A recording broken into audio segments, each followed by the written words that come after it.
strange arrival of the fake HOA. It began on a quiet Saturday morning. A group of 3 men in pressed polo shirts and clipboards walked through our neighborhood, knocking on doors with 4 smiles. They claimed to be representatives of a new homeowners association that had supposedly taken control of our street. None of us had ever heard of such a thing. We didn't even live in a community with an HOA. When they reached our door, one of them spoke with authority, saying we owed late fees for non-compliance. His tone was sharp, but the documents he carried looked like cheap printouts. My instincts told me something was off. Still, the way they spoke, full of confidence and legal jargon, made it difficult for some neighbors to push back. That was the first time I realized this wasn't just a scam, it was intimidation. Strange arrival of the fake HOA. It began on a quiet Saturday morning. A group of 3 men in pressed polo shirts and clipboards walked through our neighborhood, knocking on doors with 4 smiles. They claimed to be representatives of a new homeowners association that had supposedly taken control of our street. None of us had ever heard of such a thing. We didn't even live in a community with an HOA. When they reached our door, one of them spoke with authority, saying we owed late fees for non-compliance. His tone was sharp, but the documents he carried looked like cheap printouts. My instincts told me something was off. Still, the way they spoke, full of confidence and legal jargon, made it difficult for some neighbors to push back. That was the first time I realized this wasn't just a scam, it was intimidation. The threats turned serious. At first, most of us laughed off the ridiculous fines. Who would pay $350 for unapproved mailbox placement or $500 for failure to maintain approved yard gnomes? It was so absurd, it almost felt like a joke. But the men who called themselves the Neighborhood Preservation Committee, their fake name of the week, weren't laughing. The tone of their visits shifted quickly. No more fake smiles or polite introductions. They stopped pretending to be friendly enforcers of neighborhood beauty and began showing up in the evenings, sometimes pounding on doors, sometimes just sitting in their truck outside a house for hours with the engine running. The message was clear: we're watching you. One night, as I pulled into the driveway after work, I noticed a folded piece of paper wedged under my windshield wiper. At first, I thought it was a flyer or some junk advertisement. But the handwriting was sharp, jagged, almost angry. It read, "Final notice. Pay or face consequences." No signature, no official letterhead. Just those words in black ink. My stomach dropped. This was no longer about money. It was about control. The next day, 2 of the men approached while I was in my front yard fixing the fence. One leaned against the post, arms crossed, while the other walked slow circles eyeing my tools. "You've been ignoring notices," the first one said. His voice was calm, but his stare was cold, like someone who had rehearsed intimidation. "That's not good for you. Not good for your family either." I kept my hands steady, pretending their words didn't shake me, but my grip on the hammer tightened. "You don't get it," I replied. "This isn't an HOA. This is trespassing. You should leave before I call the police." They exchanged smirks like they had heard that line before. Then the second one leaned close, lowering his voice so only I could hear. "Police won't get here fast enough," he whispered. "And accidents happen all the time. Driveways get blocked. Cars catch fire. Houses get damaged." That was the moment I realized they weren't bluffing. From then on, the harassment escalated. Our garbage cans were mysteriously overturned every pickup day. Someone spray-painted crude symbols on my fence in the middle of the night. My wife swore she saw the same black truck circling our street 3 separate times in one afternoon. Neighbors began whispering about similar encounters. One woman said the men had threatened to report her to the county for illegal pets if she didn't pay a fine. Another man admitted he'd already handed over $200 just to make them leave. Fear was spreading, and these fake enforcers thrived on it. The breaking point came one Thursday evening. I was inside helping my son with homework when a loud bang rattled the windows. At first, I thought it was thunder. Then I heard shouting. By the time I reached the front porch, I saw one of the fake HOA members standing at the edge of my lawn, yelling toward the house. "You think you're tough?" he screamed. "You'll pay like the rest of them, one way or another." He kicked over our trash bin before storming back to the truck. My neighbors peeked out from behind curtains, but no one stepped outside. It was clear. The entire block was scared into silence. That night, I sat in the living room long after my family went to bed, lights off, staring through the blinds at the street. My phone sat on the coffee table, the police number already punched in, but I didn't press dial. Some part of me knew it wasn't over yet. The worst was still coming.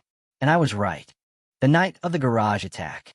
It was just past 11 p.m. when the sound hit. A deafening crash that shook the walls like an earthquake. At first, I thought a tree had fallen or maybe a car accident happened nearby. But when I bolted out of bed and ran to the window, I saw the truth. A dark pickup truck had plowed directly into our garage door. The metal frame screeched under the weight, buckling inward. My wife screamed, clutching the doorway, while my son jumped up from his room down the hall. The headlights of the truck poured through the gaps in the crushed door, turning our garage into a glowing cage of twisted steel. Then came the voices. "Now you'll listen," one man shouted from outside. Another banged on the hood of the truck, like it was a war drum. Their laughter echoed through the street, and the sound of glass bottles breaking followed as someone hurled them onto the driveway.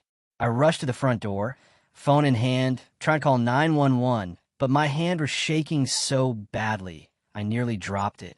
My neighbor's porch lights flickered on one by one, yet nobody dared to step outside. Curtains twitched, shadows moved, but the street was otherwise silent. Everyone was too terrified to intervene. Inside, the chaos was overwhelming. The kids were crying, the dog barking wildly, alarms beeping from the impact. I yelled for my wife to take the children upstairs and lock the doors. But my 13-year-old son didn't run. He stood frozen in the hallway, staring toward the garage, his face pale but determined. I'll never forget his words. "They're not stopping, Dad. They're going to come inside." I wanted to tell him he was wrong, that the police were on their way, that we just had to wait it out. But deep down, I knew he was right. The crash wasn't random. It was a message, and the next step would be breaking into our home. And that's when my son made a decision that would change everything. The crash that shook the house. The house didn't just tremble.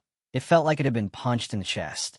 The grinding crunch of metal against metal echoed long after the truck's impact, a sickening reminder that this wasn't a prank or a scare tactic anymore. This was destruction. This was war. The garage door, once solid and secure, now hung like a twisted sheet of foil. Hinges snapped, wood splintered, and the smell of burning rubber filled the air as the truck's tires spun against the driveway. Sparks flew from the frame, and dust drifted through the cracks into the hallway where we stood frozen. The kids huddled together on the stairs, their wide eyes locked on me for answers I didn't have. My wife kept whispering, "Oh my God, oh my God," like a prayer on repeat. The dog growled, pacing in circles, sensing the danger more clearly than any of us. And then came the pounding, fists hammering against the side of the truck, the warped garage rattling like it was about to cave in completely. The men outside weren't just making noise, they were celebrating. Their shouts were taunts, words twisted into a kind of chant. Pay up, or we'll tear it all down." My blood ran cold. This wasn't random vandalism. It was a calculated strike meant to break us. A show of force to prove they were in control. As I clutched the phone, waiting desperately for the police to answer, I realized something terrifying. Even if they came, would they arrive in time? The fake HOA had already crossed every line. They had attacked our home, our sanctuary, and there was nothing left to stop them from coming through that broken door. It was in that moment, as the last fragments of the garage frame screeched under the pressure, that my son stepped forward. His face wasn't scared anymore. It was calm, focused, the way you'd expect from someone twice his age. He looked at me and said, with a voice steady as stone, "Dad, I've got this." I didn't understand what he meant at first, but then he turned and disappeared into his room. And when he came back, everything changed. My 13-year-old gears up. The hallway was chaos. Alarms still beeping from the crash, glass crunching under our feet, my wife yelling for the kids to stay upstairs. But my son, barely 13, moved through it all with a strange calmness, as if he had been waiting for this moment his whole life. He ran to his room and threw open the heavy trunk at the foot of his bed. Inside was his collection, Gear he'd pieced together from years of fascination with military history and endless weekends of airsoft matches. But this wasn't a game anymore. Piece by piece, he suited up. First came the padded tactical vest, snug against his chest. Then the hard plates, replicas, but convincing enough, slid into place. He pulled on fingerless gloves, tightened the straps around his forearms, and adjusted the helmet he had once worn only for fun. I stood frozen in the doorway, torn between pride and fear. This was my child, my boy who still left cereal bowls in the sink and argued about bedtime. And yet here he was, gearing up like a soldier preparing for battle. Then he reached under his bed and pulled out the case I had almost forgotten about. Inside lay the AK-74, a real one, passed down from his grandfather, who had insisted he learn firearms safety the right way. We had gone to the range together, teaching him respect, discipline, and caution. Never did I imagine he would reach for it in our home on a night like this. He clicked the magazine into place with a sound that silenced the chaos around us. Even the dog stopped barking, ears perked as if recognizing the gravity of the moment. My wife gasped, her voice breaking. "Stop! He's just a boy." But my son looked at her, then at me, with eyes far older than 13. "They're not going to stop, Mom," he said. "You know it. I know it. They'll come inside if we don't stand up now." For a long second, no one moved. The pounding on the garage grew louder, the voices outside turning into snarls. And then, without waiting for approval, my son stepped past me, armored, armed, and unshaken, heading toward the door that led to the garage. The AK-74 standoff. The house was still vibrating from the crash when my son pushed open the door to the garage.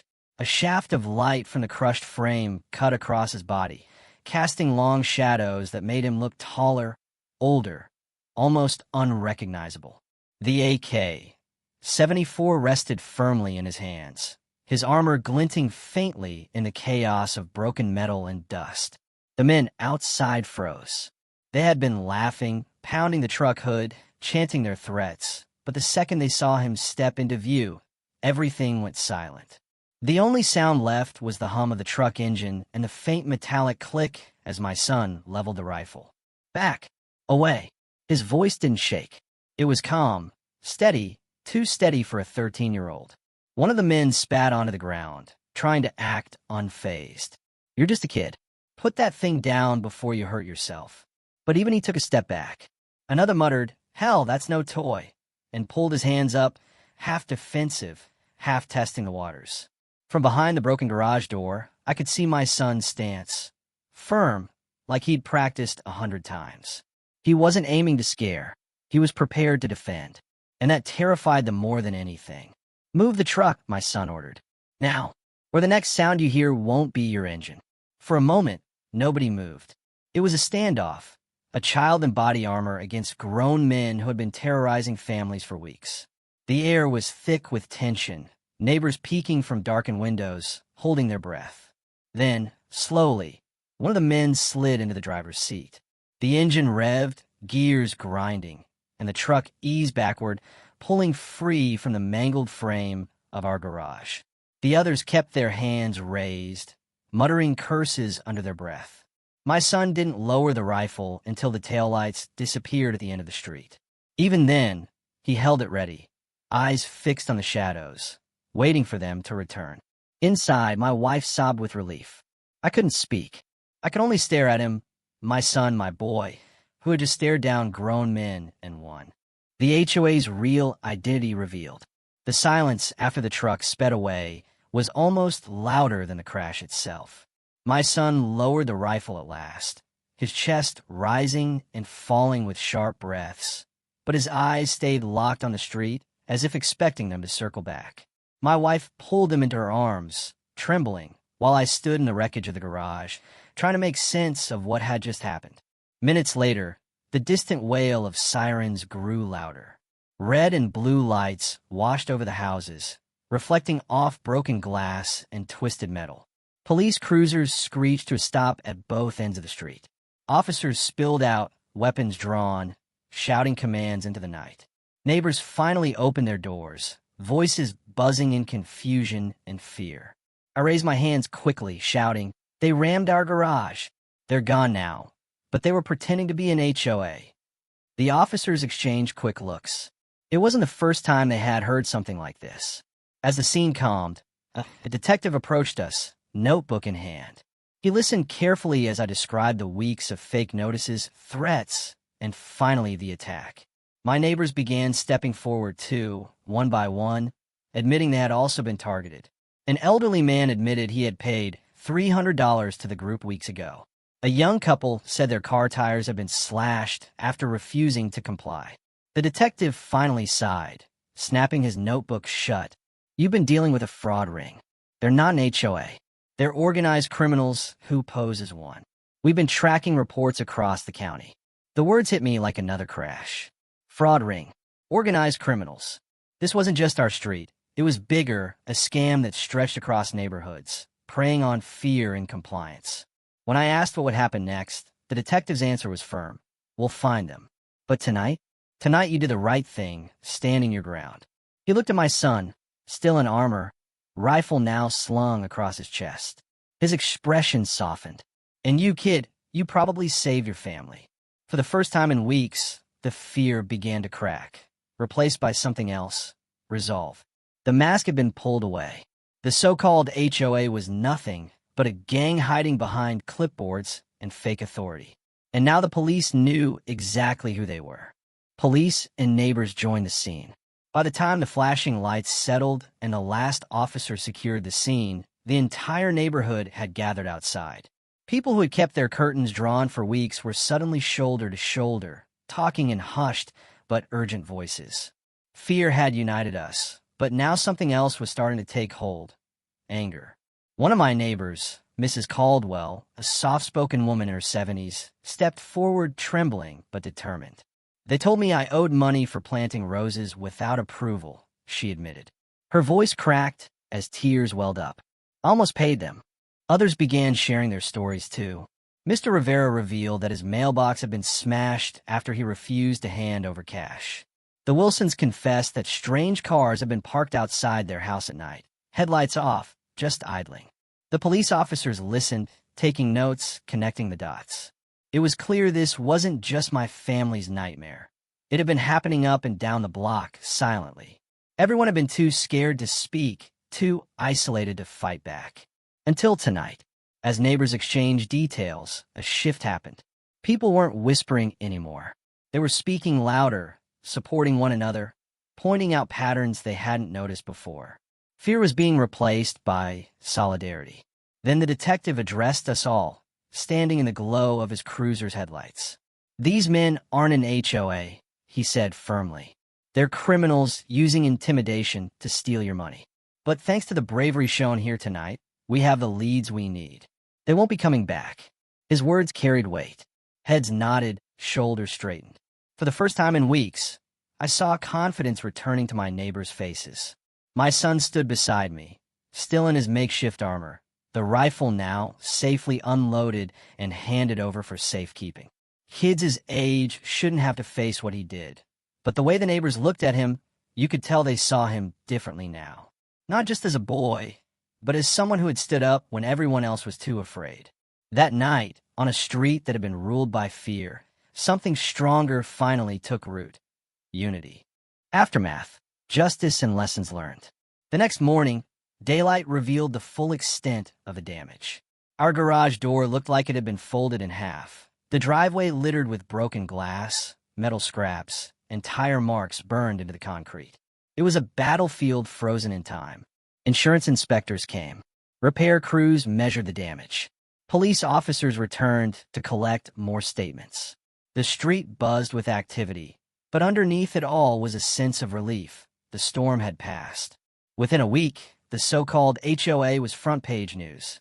Police had tracked down the group to a rundown rental house 2 towns over. They weren't officials. They weren't even organized in any real way. Just a gang of opportunists who discovered fear was a profitable business. Their arrests came quickly, and with them, the lingering threat finally dissolved. For our family, though, the scars were harder to patch. My wife still flinched at loud noises in the night. The younger kids asked if the bad men were going to come back. And my son, well, he was never quite the same. He didn't brag about what he did, didn't even like talking about it. But sometimes I'd catch him cleaning the gear he wore that night, his expression unreadable. 13 years old, and already carrying the memory of standing at the edge of something deadly. Neighbors treated him like a hero. Some brought pies, others shook his hand. But I knew he didn't want praise. He wanted normalcy, something none of us would get back fully. Still, something good did come of it. The neighborhood wasn't silent anymore. People who had barely waved at each other before now checked in daily. We exchanged numbers, set up a watch group, and promised never to let fear isolate us again. The biggest lesson was clear. Authority should always be questioned when it doesn't feel right. Real power doesn't come from fake papers, threats, or intimidation. It comes from standing together, protecting one another, and refusing to be bullied. That night, my son taught me something too. Bravery isn't the absence of fear. It's standing firm when fear is all around you. And because of him, our home, our street, and our community are still standing.